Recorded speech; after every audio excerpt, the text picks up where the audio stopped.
Nalibang naman siya habang nandun sila dahil para silang celebrity kung ituring sa presinto courtesy of Jane na lalong ikinagalit ng kapatid ni Melanie. Kaya nagwala ito sa labas ng presinto kanina at yun ang naabutan ng lolo niya. Kaya mas lalong nagalit ito sa kanya. Masyado na raw siya. Nagawa niya pa raw mag-enjoy samantalang may nahihirapan dahil sa kagagawan niya. Pinyansahan siya ng lolo niya. Pagkatapos ay isa-isang sinermonan ang mga kaibigan niya dahil daw sa pangungunsente sa kanya. Saka parang mga batang pinauwi ang mga ito. Nagawa pang magmano ng mga kaibigan niya sa lolo niya bago mag-uwian na parabang hindi napagalitan ng lolo niya ang mga ito.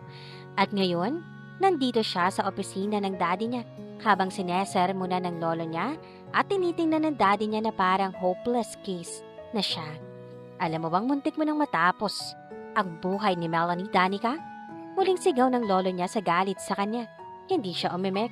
Muntik ka nang maging kriminal kung hindi na agapan ng babaeng yun. What if nawala yun? Hindi ka ba nakokonsensya? Nagawa mo pang magpa-party sa presinto? Pero lo, tumigil ka. Huwag mo akong sasagutin ng mga kalokohan mo. Nabingi siya sa lakas ng sigaw nito. Kasabay ng paghampas nito sa tungkod nito sa sahig. Wala pa nga akong sinasabi eh. Mahinang bulong naman ni Danica. Ang gagawin mo kung magdemanda yon? Puro ka problema. Sabi naman ng daddy niya. Hindi ka na nahiya kay Oscar? Napakuyom siya. Hindi man lang kasi ng mga ito hinihingi ang paliwanag niya. Hindi pinakikinggan kung bakit niya yun nagawa. She had enough. That pushed her to her limit. Nagtimpi siya. She tried her best pero sadyang maiksi ang pasensya niya. I'm not going to help you out with it this time. Like what I did when you did like this to Oscar before. Final at iiling-iling na saad ng lolo niya. Napatingin naman siya dito. Bakit nasali si Oscar? Anong ginawa niya kay Oscar? What do you mean? Maang na tanong niya sa lolo niya. Ang ibig kong sabihin, hahayaan kitang haraping mag-isa ang gusot na pinasok mo ngayon. Malaki ka na. Sagot ng lolo niya na pumuntong hininga pa. No, not that. Anong ibig mong sabihin na tinulungan mo ko sa ginawa ko kay Oscar? Inis na tanong niya. Wala siyang pake sa sinabi nitong hindi siya tutulungan dahil alam niya namang hindi siya matitiis ng mga ito kapag nilambing na niya. Ang gusto niyang sagutin ito ay yung tungkol sa asawa niya. Why? Don't you remember nang sapakin mo si Oscar sa mata habang suot ang salamin niya na muntik nang ikinabulag ng bata? Nakakunot ang noo ng lolo niya. Ang daddy naman niya ay nakatingin lang sa kanya. Tila inaantay din ang sagot niya. "Ah, I did that?" Gulat na tanong niya sa mga ito. When? Halos bulong na lang na wika niya.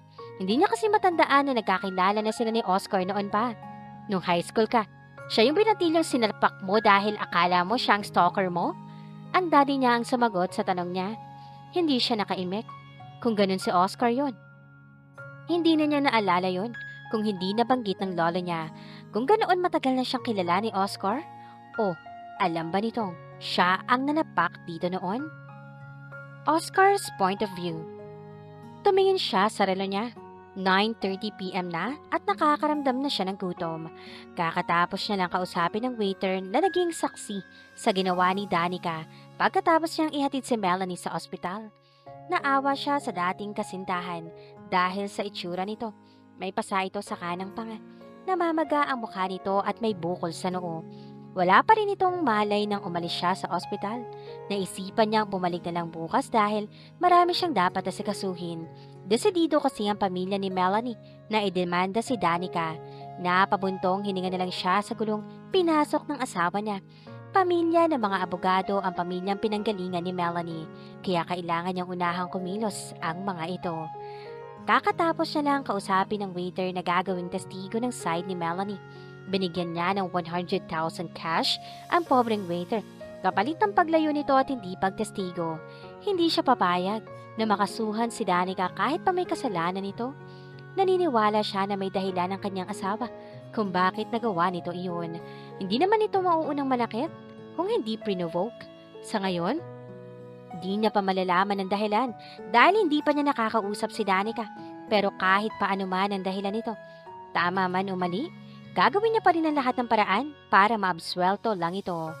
Pinaandar na niya ang kotse niya dahil nakatanggap siya ng tawag mula sa kaibigan niyang pulis sa presintong pinagdalhan kay Danica na pinansyahan na ito at inuwi na ng lolo nito. Kinuha niya ang cellphone sa bulsa niya habang ang isang kamay ay nasa manibela. Kinabit niya ang Bluetooth headset niya saka nag-dial sa cellphone. Maya-maya pa ay may sumagot na. Kuya Paolo, I need your help. Aniya sa kausap. Is it about your wife? I heard na nakulong siya kanina. Narinig niyang amused na anito sa kabilang linya. Bumuntong hininga siya. That's why I need your help. Okay, what do you need? Seryosong tanong nito. Pwede mo bang ipakuha ang CCTV footage sa restaurant ngayong araw? Tanong niya dito. Alam niyang madali lang para dito ang hinihingi niyang pabor. Maimpluwensya ito at maraming koneksyon. Yun lang ba? Anito. Napangiti siya. Yeah. And pwede bang wag mong banggitin kay ate? Nahihiyang saad nito. Paniguradong sesermonan siya ng kapatid pag nalaman ng pinakakikisuyo sa asawa nito. At isa pa, ayaw niya maging masama ang tingin ng mga ito kay Danica. Narinig niyang malutong na tumawa ang bayaw niya. Sure. Thanks, kuya. Nakangiting pasasalamat niya kahit di naman sila magkaharap. Pagka-off ng tawag sa bayaw, ay agad namang may pumasok na tawag sa kanya. Ang lolo ni Danica ang tumatawag. Agad niyang sinagot iyon. Oscar? Anang matanda. Yes po? Andito sa bahay ang asawa mo. Come here and I want to talk to you first bago mo sunduin ang asawa mo dito. Yun lang at nawala na ito sa kabilang linya. Tinanggal na niya ang Bluetooth speaker, saka mas mabilis na pinaandar ang kotse niya papunta sa Villa Marquez. Gustong-gusto niya nang iliko ang kotse niya nang dumaan iyon sa waiting shed papasok sa bahay niya. At bukas na lang kakausapin ng lolo ni Danica dahil sobrang pagod na rin siya. Pero sa isiping wala doon ang asawa niya para makatabi niya sa pagtulog, nawalan siya ng ganang umuwi. Dumiretso na siya sa villa kung saan naroroon ang asawa niya. Paniguradong napagod ito dahil sa mga gulong nangyari. Sinalubong siya ng maid pagpasok niya sa front door. Good evening, Sir Oscar. Bati nito sa kanya. Ang Ma'am Danica mo? Tanong niya agad dito. Nasa kwarto niya ho, sir. Natutulog na. Kumain na ba siya? Para naman kinilig pa ang katulong sa mga tanong niya. Oh, sir. Piniling nga po pala ni Don Samuel na pag dumating kayo ay sabihing inaantay niya kayo sa library. Tinanguan niya lang ito saka umakyat na sa hagdan. Dadaanan niya muna ang kwarto ni Danica para masilip muna ito. Binuksan niya ang kwarto ng asawa at nakita niya itong mahimbing na nakahiga sa kama. Tanging lampshade lang ang ilaw sa kwarto nito. Nakatagilid ito at yakap-yakap ang malaking stuffed toys nito. Lumapit siya at maingat na naupo sa tabi nito para hindi ito magising. Hinawi niya ang buhok na nakaharang sa mukha nito. Namumula ang tungki ng ilong nito at bahagyang sumisinok-sinok pa. Napansin niya rin ang natuyong luha sa pisngi nito. Siguro'y nakatulog itong umiiyak. Baka nasermonan ng husto. Napaka-vulnerable nitong tingnan para itong batang inapi at ang stuffed toys lang ang tanging kakampi. Base sa mahigpit na pagkakayakap nito sa laruan, hinalikan niya ito sa noo saka hinila ang kumot para ikumot dito. Sinuklay niya pa uli ang buhok nito bago hinalikang muli sa noo. Don't worry, everything's going to be fine. No one can harm you, love. Aniyas sa tulog na si Danica bago tumayo at lumabas ng kwarto nito. Paglabas ng kwarto ni Danica ay dumiretso siya sa library. Kumatok siya ng 3 beses bago binuksan ang pintuan. Nabungaran ni Oscar ang lolo ni Danica na nakaupo sa likod ng office table at ang father-in-law niya na nakaupo sa couch. Good evening po. Bati niya sa mga ito at nanatiling nakatayo sa tabi ng pinto. Take a seat, Oscar. Utos ni Don Samuel saka tinuro ang couch. Umupo siya katapat ng father-in-law niya. Agad na sinalinan siya ng daddy ni Danica ng alak sa baso at inilapag sa harap niya. Galing ka daw sa ospital? Tanong ni Don Samuel. Marahan siyang tumangi. Opo, kamusta na si Miss Alea? Tanong nito. Melanie's fine. May kaunting pasa at buko lang po siya. Magalang na imporma niya. Bumuntong hininga si Don Samuel. Ang daddy naman ni Danica ay nanatiling tahimik. May balak pa siyang magdemanda? Di ko pa po nakakausap si Melanie dahil wala pa po siyang malay nang iwan ko sa ospital. Pero ayon sa pamilya niya, magdademanda nga raw po sila. Tumigil siya kay Don Samuel. Pupunta po ako sa ospital bukas para makiusap kay. Don't do that. Putol ng matanda sa kanya. Pardon? Aniya na naguluhan sa sinabi nito. Don't bother yourself, iho. Hayaan mo silang magdemanda. Haharapin ni Danica ang demanda laban sa kanya. Let her taste the dose of her own medicine. Anito sa pinalidad na tinig. Naikuyaw naman ni Oscar ang kamao dahil sa galit na naramdaman sa sinabi nito. Kaya siguro nakatulog nang umiiyak ang asawa niya dahil siguro alam na nitong hindi ito tutulungan ng lolo nito. Nakaramdam siya ng awa para sa asawa. I'm sorry, pero hindi ko po magagawa ang gusto niyo. Matapang na sinalubong niya ang mga mata nito. Hindi ko hahayaang makasuwa ng asawa ko. I'm her husband. It's my duty to protect her. Even if she did some horrible things, I will stand by her side. If you don't want to help her, I will. Matatag na saan ni Oscar sa mga ito. Parehong hindi agad nakahuma ang mga ito dahil sa sinabi niya. Pero buo na ang pasya niya. Kung ayaw ng mga ito na tulungan si Danica, ay siya ang gagawa ng paraan. Tumayo na siya at magalang na nagpaalam sa dalawang hindi nakaimek dahil sa sinabi niya. Don Samuel's point of view. Matigas din ang ulo na manugang mo, James. Naiiling siya. Hindi niya akalain na sasalungatin siya ni Oscar. Nakakuha na naman nakakampi ang anak mo. Kaya lalong tumitigas ang ulo. Kasalanan mo rin pa. You spoiled her too much. Katwira ng kanyang anak. Dahil pabaya ka. Anong gusto mong gawin ko kapag iniiwanan niyo siya sa akin at umiiyak siya dahil namimiss kayo? Natural na ibigay ko ang lahat ng gusto niya hanggang sa nasanay na ako at hindi ko na siya matanggihan. Pumuntong hininga siya. Tapos ngayon, nakakuha pa ng mabait na asawa. Tumawa si James. You chose him for Danica, so blame yourself, pa. Marahas na napabuntong hininga si Don Samuel. Sa lahat kasi ng apo niya, si Danica at Isay ang malapit sa kanya. Dahil ang kabataan ng mga ito ay sa kanya nagsilaki. Naiiling na lang siya. Parehong problema ang dalawang paborito niyang apo.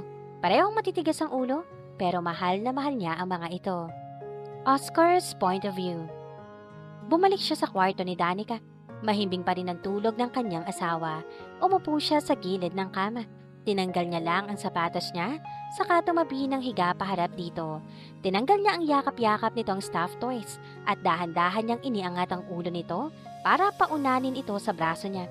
Napangiti siya nang yumakap ito sa baywang niya at sumiksik sa kanya. Sinamyo niya ang mabangong buhok nito. Nawawala ang pagod niya kapag ganitong yakap-yakap niya ang dalaga.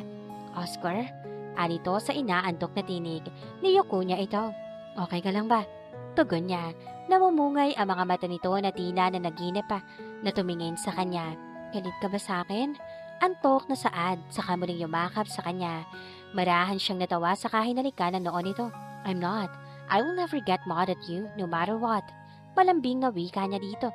Hindi na kayang magalit sa asawa kahit na alam niyang ginagamit lang siya nito. Ganoon niya ito kamahal?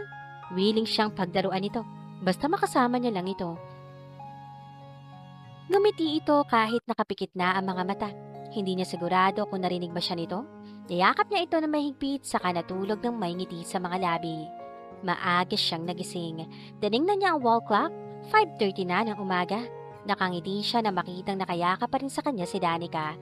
Maingat siyang umalis ng kama at isinuot ang sapatos niya. Uuwi muna siya sa bahay para makapagpalit siya ng damit at makapunta sa ospital.